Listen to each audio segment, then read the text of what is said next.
കൊച്ചി വാഴക്കാല സ്വദേശി എം സലാമിൻ്റെ മരണം കൊലപാതകമെന്ന് പോലീസ്.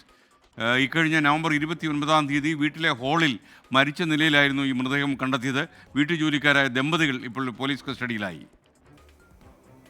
വാടക വീട്ടിൽ സലാമിനെ മരിച്ച നിലയിൽ കണ്ടെത്തിയത് നവംബർ 29-ന് രാത്രി.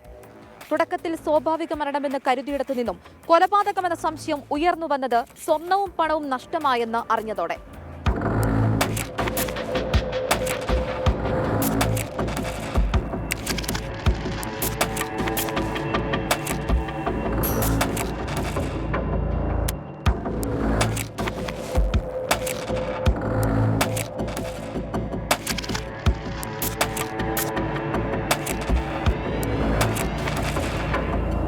സലാമിന്റെ മരണശേഷം വീട്ടിൽ നിന്ന് സ്വർണവും പണവും കാണാതായത് സംബന്ധിച്ച് വീട്ടുകാർ പോലീസിൽ നൽകിയ വിവരമാണ് കേസന്വേഷണത്തിൽ നിർണായകമായത്.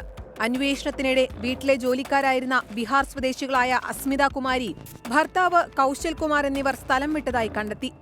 അന്വേഷണത്തിനൊടുവിൽ പോലീസ് ഇരുവരെയും കസ്റ്റഡിയിലെടുത്ത് നടത്തിയ ചോദ്യം ചെയ്യലിലാണ് കൊലപാതകം തെളിയിക്കാനായത്. സ്വർണ്ണാഭരണങ്ങളും മൊബൈൽ ഫോണും പണവും ഉൾപ്പെടെ 8 ലക്ഷം രൂപയുടെ സാധനങ്ങളാണ് നഷ്ടമായത്. CCTV ദൃശ്യങ്ങളും ശാസ്ത്രീയ തെളിവുകളും നിരത്തിയുള്ള പോലീസിന്റെ ചോദ്യം ചെയ്യൽ. തടി തപ്പാനാവാത്ത വിധം പ്രതികൾ കുടുങ്ങി. വീട്ടുജോലിക്കെത്തിയവർ ശമ്പളം നൽകിയ സലാമിനെ കൊലപ്പെടുത്തിയെന്ന് തെളിഞ്ഞു.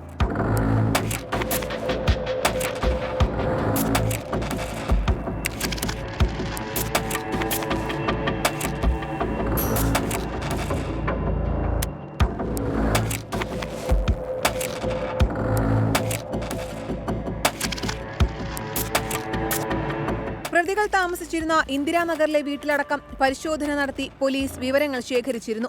അറസ്റ്റിലായ പ്രതികൾ കൊലപാതകത്തിനായി വരുന്നതും പോകുന്നതും അടക്കമുള്ള CCTV ദൃശ്യങ്ങളും പോലീസ് കണ്ടെത്തി.